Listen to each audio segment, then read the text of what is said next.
ke-89, mulai ada rasa. Chin, kamu cium saya? Tanya Asmi. Dengan wajah tegang, karena menahan hasratnya yang semakin menggebu. Cindy menggeleng cepat. Enggak kok Pak Ustadz. Tadi saya nggak sengaja. Sahutnya gelagapan. Kalau sengaja juga gak apa-apa kok Chin, saya nggak nolak. Sahut Asmi sambil tersenyum.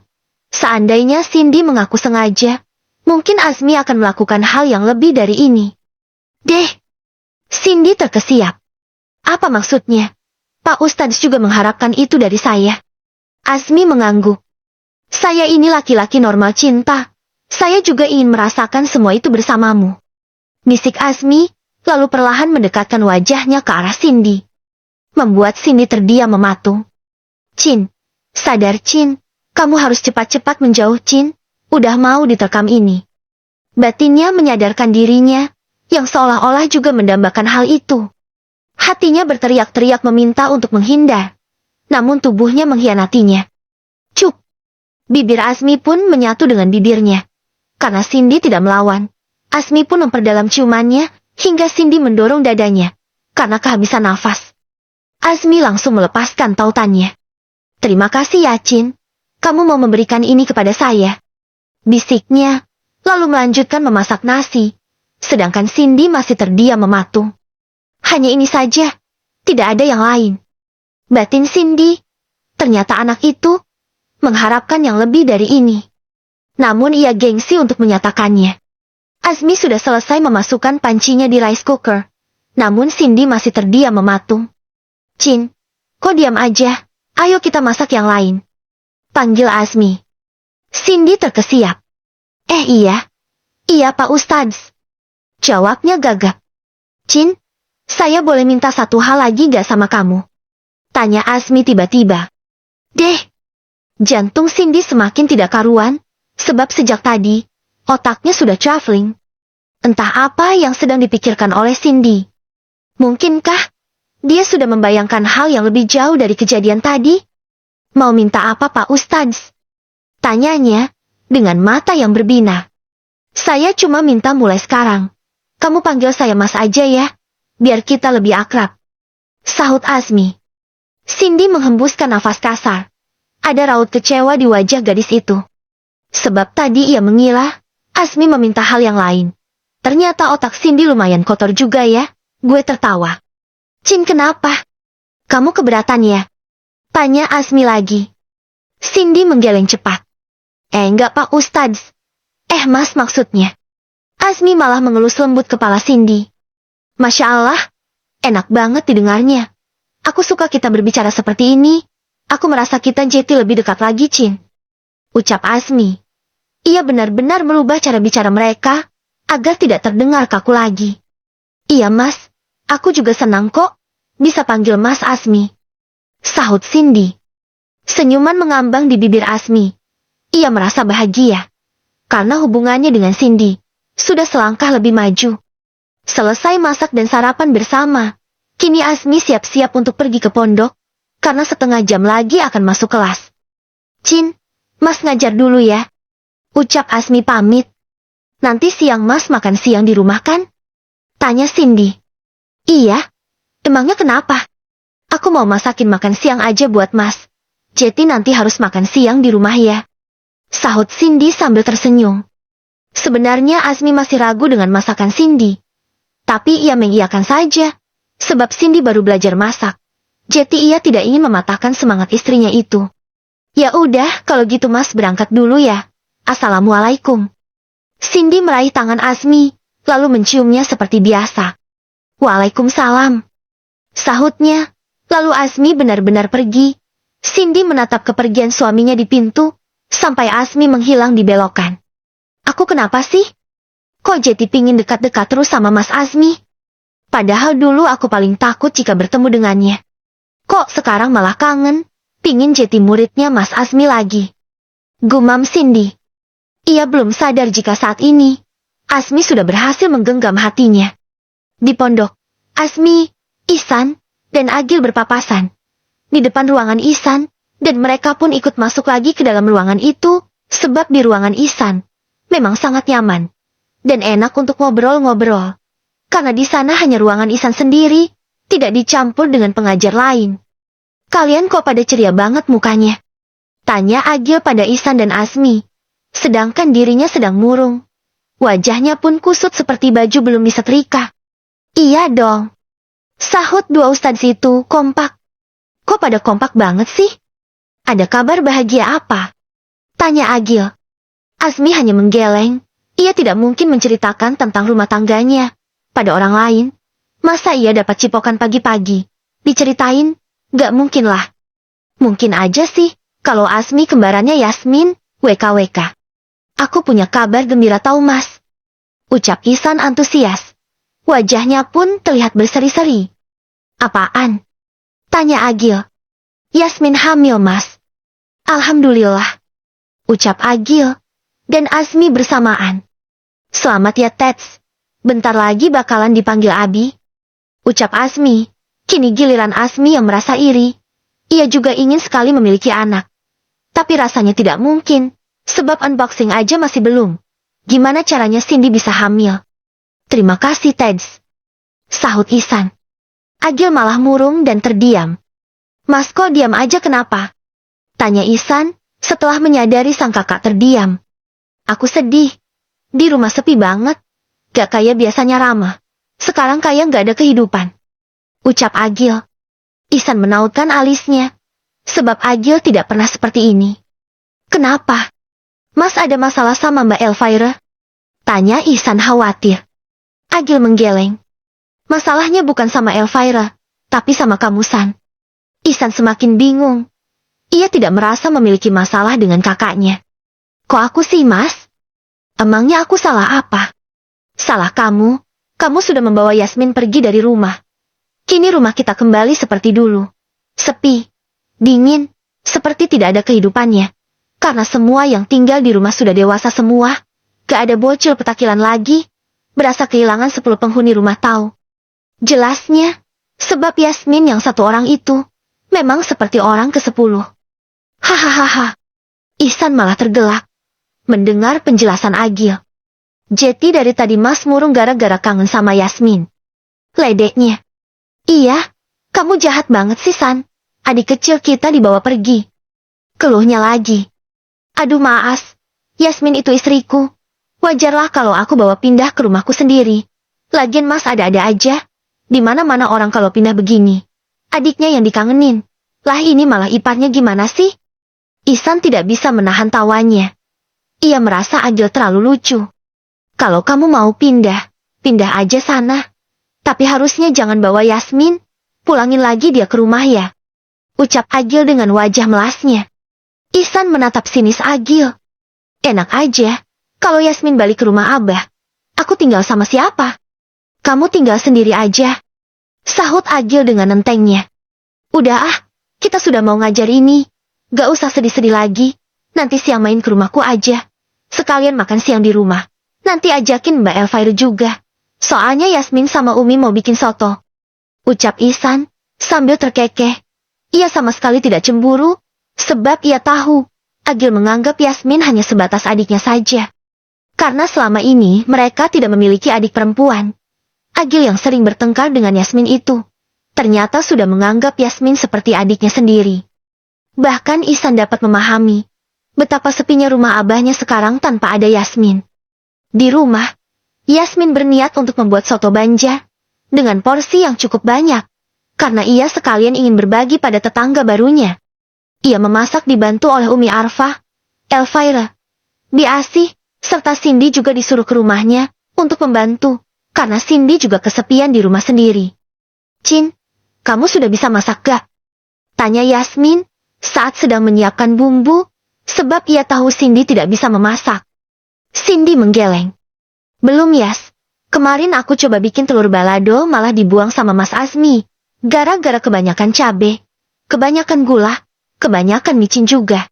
Hahaha. Yasmin malah tergelak dan menepuk-nepuk bahu Cindy.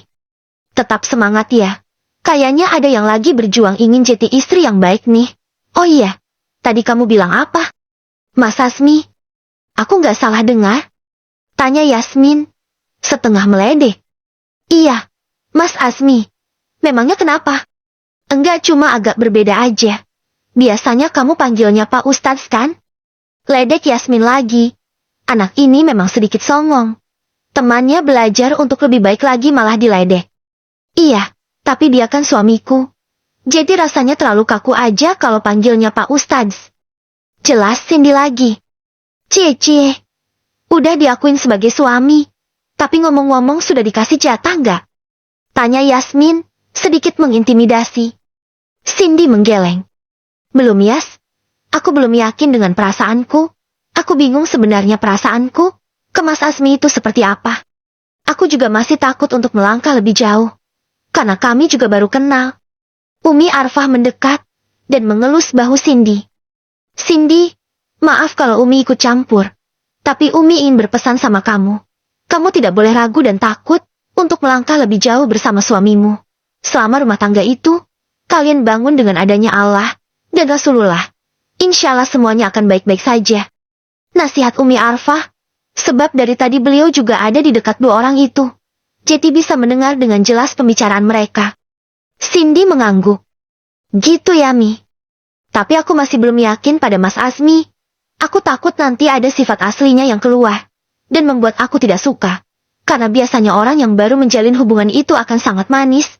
Namun saat sudah bosan, dan sudah mendapatkan apa yang dia mau, maka sifat aslinya akan keluar. Sahut Cindy. Umi Arfah mengelus lembut bahu Cindy. Nak, Asmi itu laki-laki yang baik.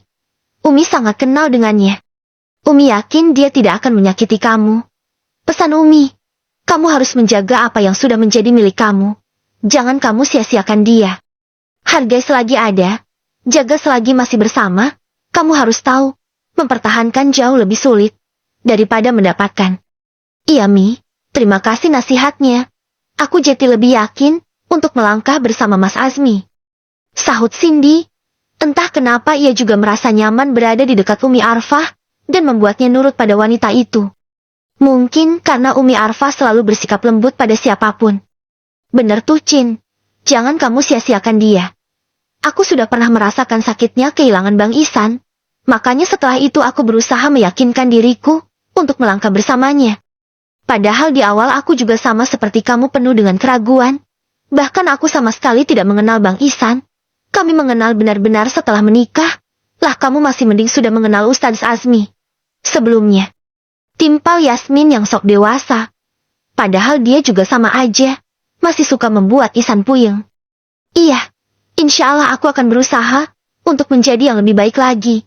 Dan meyakinkan diriku untuk memberikan semua hak-hak Mas Asmi. Sahut Cindy. Setelah itu, mereka lanjut memasak lagi. Memasak kali ini cukup ribet dan memakan waktu lama. Cindy benar-benar ikut membantu. Dan ia meminta beberapa resep-resep masakan juga pada Yasmin. Karena setelah ini, ia ingin belajar memasak lagi. Ceritanya ia ingin terus memperbaiki diri. Sebab rasa takut kehilangan sudah mulai timbul di diri Cindy. Karena rasa memiliki juga sudah mulai tertanam di hatinya. Apa mungkin Cindy sudah mulai mencintai Asmi? Ke-90, Mila menghilang. Di siang harinya, semua masakan sudah matang. Mereka pun sudah sholat zuhur. Yasmin pun sudah membagikan makanannya ke rumah para tetangga terdekatnya. Dan kini mereka tinggal menata soto-soto itu di mangkuk, mulai dari lontong, saun, ayam suwir, telur rebus, perkedel kentang, daun sop yang sudah dipotong, dan bawang goreng, yang terakhir baru dikasih kuahnya. Para suami pun sudah datang, ada Pak Kiai, Agil, Isan, dan Azmi. Mereka disambut oleh istri masing-masing. Para istri pun mencium tangan suami masing-masing. Masya Allah, ini bau masakannya wangi banget. Ucap Isan, yang sepertinya sudah kelaparan. Abang lapar ya? Ayo kita makan sekarang. Semuanya sudah siap kok. Ajak Yasmin, sembari merangkul pinggang Isan. Mereka semua pun duduk di meja makan. Cindy juga menyambut Azmi dengan baik. Sama seperti Yasmin. Ia juga mengambilkan makanan untuk Azmi. Sayang, ada yang kangen tahu sama kamu. Ucap Isan, saat mereka semua sedang makan. Siapa? Tanya Yasmin. Dengan alis yang berkerut. Tuh, yang duduk di samping kamu. Agil langsung membuang muka. Ia seolah-olah tidak mendengar ucapan Ihsan. Oh, Om Ustadz kangen sama aku. Katanya aku selalu bikin pusing, tapi sekali ditinggal malah nyariin, makanya jangan suka usil, emang enak ditinggalin. Ledek Yasmin, dengan wajah yang paling menjengkelkan. Agil menggeleng cepat. Gak ada, siapa juga yang kangen sama kamu. Ihsan cuma mengada-ngada itu. Gak mungkin orang kayak aku bisa kangen sama bocil petakilan kayak kamu. Kilah Agil. Ia gengsi jika Yasmin tahu dirinya merindukan adik iparnya yang cerewet itu. Hahaha. Ihsan terkekeh melihat Agil gelagapan. Mas, akuin aja kenapa sih? Orang tadi aja nyuruh Yasmin balikin ke rumah. Sekarang giliran orangnya ada malah gak ngaku. Ledek Ihsan sambil terkekeh. Enggak ada kangen-kangenan. Siapa juga yang kangen sama biang kerok kayak dia? Justru biang kerok ini yang selalu bikin rumah ramai. Timpal Ihsan. Rumah memang jadi sepi tanpa kamu Yasmin. Tambah Pak Kiai. Kalau Abah sama Umi kesepian, boleh tinggal di sini kok. Sahut Yasmin santai. Kalau Abah pindah, aku sama Elvira juga ikut. Ceplos Agil, tanpa berpikir lagi. Enggak, gak boleh. Orang aku sama Yasmin pindah, biar bisa mandiri kok. Kalau semuanya ikutan pindah ke sini juga, percuma aku pindah. Mending semuanya tinggal di rumah Abah aja. Tolak Ihsan, tujuannya membawa Yasmin pindah agar istrinya itu bisa mandiri dan lebih dewasa. Sebab jika masih tinggal di rumah orang tua, status mereka di rumah itu masih sebagai anak. Yasmin pun akan sulit untuk dewasa. Namun ketika mereka tinggal berdua seperti ini, mungkin Yasmin akan lebih dewasa. Karena statusnya sebagai istri dan ibu rumah tangga. Sebenarnya Umi gak ngizinin tahu kalian pindah Yasmin. Tapi Ihsan aja yang maksa. Tapi kami juga gak bisa berbuat apa-apa. Karena ini rumah tangga kalian. Tapi Umi sama Abah berharap, dengan tinggalnya kalian di rumah baru ini, semoga rumah tangga kalian lebih baik lagi.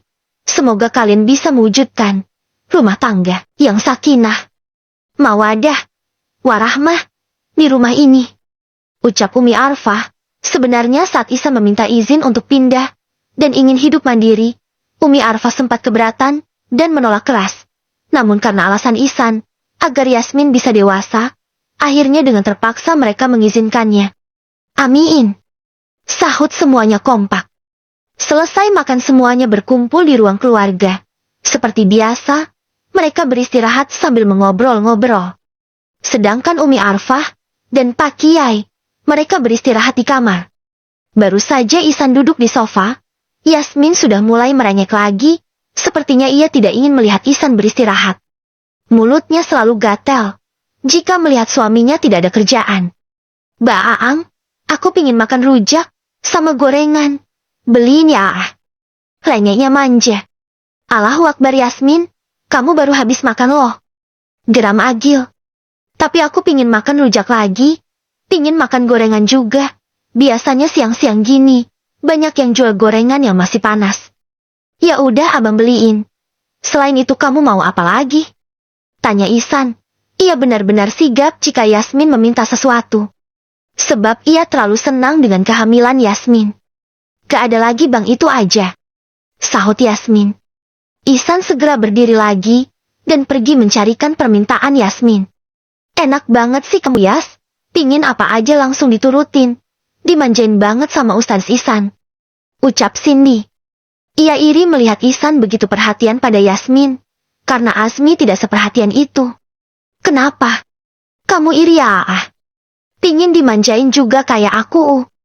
Ledek Yasmin, dengan wajah yang sangat menjengkelkan. Yang lainnya hanya terkekeh. Melihat tingkah Yasmin. Ya irilah, caranya gimana sih? Biar suami bisa sesayang dan seperhatian itu. Tanya Cindy serius, sebab Cindy belum tahu jika Yasmin sedang mengandung. Makanya Ihsan memberikan perhatian lebih padanya. Yasmin nyengir kuda. Ia ragu-ragu untuk mengatakan itu, sebab di sini ada Ustaz Asmi. Ia masih canggung, karena tidak akrab dengan Ustaz Asmi. Caranya gampang Cin. Kamu tinggal bilang sama Ustaz Asmi. Maas, hamilin aku dong. Ucapnya dengan nada meledek. Plak. Tangan Cindy mendarat di bahu Yasmin. Aku serius, bukan bercanda. Omel Cindy kesal. Loh, aku juga serius. Aku hamil, Chin. Makanya suamiku perhatian. Makanya kamu hamil juga. Biar Ustaz Azmi perhatian. Timpal Yasmin sambil terkekeh. Cindy mendelik. Kamu hamil? Wah, selamat ya. Ucap Cindy, sembari mengelus perut Yasmin, yang masih rata. Iya makasih, kamu juga cepatan minta dihamilin sama Ustaz Azmi. Biar bisa manja-manja. Enak tau kesempatan banget, pingin apa-apa pasti diturutin. Doakan saja ya Yasmin, semoga Cindy juga cepat hamil. Sahut Azmi, seraya mengelus perut Cindy, lumayan bisa modus, padahal di unboxing aja belum. Cindy mendelik menatap Azmi. Gawangnya aja belum dibobol. Gimana caranya bisa hamil? Batin Cindy. Ia malah kesal pada Azmi. Sebab Azmi juga seolah-olah belum ada niat untuk mengunbossingnya. Amiin. Tapi jangan lupa ditusuk dulu Ustadz. Kalau belum ada benihnya nggak mungkin hamil sendiri kan? Kalau hamil duluan sebelum ditusuk, entar dikira hamil anaknya Jin Tomang lagi. Ledek Yasmin. Sebab ia juga tahu, Cindy belum di-unboxing Azmi. Tapi mulut anak ini terlalu berani, untung Ihsan tidak ada di sana. Jika Ihsan ada di sana, sudah pasti akan dapat jawab lagi. Sebab ini hancur aja. Agil tepuk jidat, melihat keberanian Yasmin. Sedangkan Azmi malah merasa malu. Ia merasa kena mental, karena belum berniat mengunboxing Cindy. Tapi malah pingin si cepat hamil. Maaf ya Teds, adikku yang satu ini mulutnya memang sedikit dal. Gak ada remnya sama sekali, Jetty harap maklum aja ya. Ucap Agil, karena ia merasa tidak enak pada Azmi. Sedangkan Elvire dari diam saja. Ia tidak banyak mulut seperti Cindy dan Yasmin. Iya,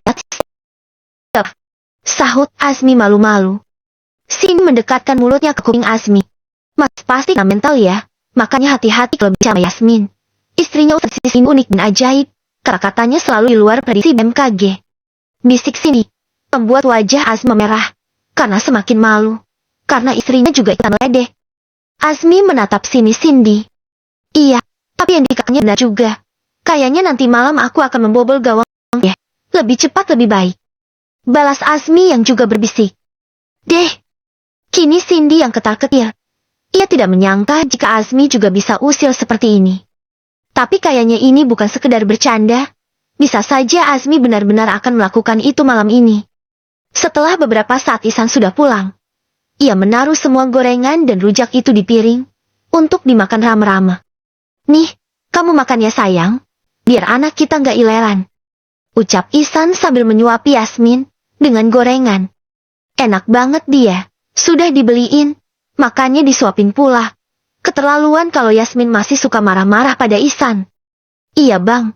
Oh ya nanti sore aku boleh ngajikan? Tanya Yasmin. Boleh sayang. Mau abang jemput gak? Pakai motor? Biar gak capek jalan kaki. Gak usah bang. Aku mau jalan kaki aja nanti. Ya udah tapi ingat. Jangan petakilan. Soalnya di sini ada anak kita. Ucap Ihsan. Sembari mengelus lembut perut Yasmin yang masih rata. Di sore harinya, Yasmin dan Cindy sudah pergi mengaji. Mereka diajari oleh suami masing-masing. Dua orang itu sangat semangat mengajinya. Sebab ustadznya, ustadz kesayangan mereka. Jika dulu, mereka sering berebut ustadz Ihsan. Kini Cindy sudah punya ustadznya sendiri. Jadi Yasmin tidak cemburu lagi pada Cindy. Selesai mengaji, Yasmin menjulurkan tangannya. Pak ustadz yang tampaan, minta uang dong. Buat jajan bakso. Renyeknya. Kamu mau jajan bakso? Ya udah sama abang aja ayo. Ihsan berdiri dan membawa Yasmin berjalan menuju kantin. Ia tidak akan membiarkan Yasmin keluyuran sendiri, takut manjat pohon mangga lagi seperti waktu itu. Sekarang Yasmin bukan gadis lagi, tapi ia sudah menjadi calon ibu. Tetapi sikapnya masih seperti bocil. Jadi Ihsan yang harus benar-benar menjaganya. Loh, kalian di sini juga? Sapa Yasmin? Karena di sana ada Ustaz Azmi. Dan Cindy yang sedang makan bakso. Iya Yas. Sahut Cindy. Boleh gabung gak nih? Tanya Yasmin. Ustadz Azmi mengangguk. Boleh silahkan. Ucapnya sopan. Tapi kami gak ganggu kalian yang lagi pacaran kan? Goda Yasmin sambil terkekeh. Cindy langsung menatap sinis Yasmin. Apaan sih? Orang makan bakso doang dikatain pacaran. Ketus Cindy. Sebenarnya ia merasa terganggu, karena ia hanya ingin berduaan dengan Asmi. Jika ada Yasmin pasti mereka tidak bisa berbicara lagi, karena anak ini suka ngerecokin obrolan orang. Pesanan mereka sudah datang. Yasmin dan Ihsan pun menikmati baksonya. Enak juga ya, kita makan bareng-bareng kayak gini. Coba aja Mila sudah nikah juga, pasti makin rame. Ucap Yasmin sambil makan. Cindy mendongak. Ia baru ingat dari tadi ia tidak melihat Mila. Biasanya anak itu selalu menghampiri mereka dan mengajak makan. Tetapi dari tadi tidak kelihatan batang hidungnya. Iya juga sih, tapi ngomong-ngomong, kamu ada lihat Mila gak? Soalnya dari tadi aku gak ada lihat dia. Ucap Cindy. Yasmin menggeleng. Gak ada Cin. Dari tadi aku gak ada lihat Mila juga. Sahut Yasmin. Kok aku jadi khawatir ya? Apa dia sakit? Gak biasanya dia seperti ini. Biasanya setiap kita ngaji dia selalu nyamperin. Mereka malah jadi kepikiran Mila. Gara-gara anak itu tidak terlihat. Apakah ia menjauhi mereka karena ia tidak punya suami, seperti teman-temannya ini?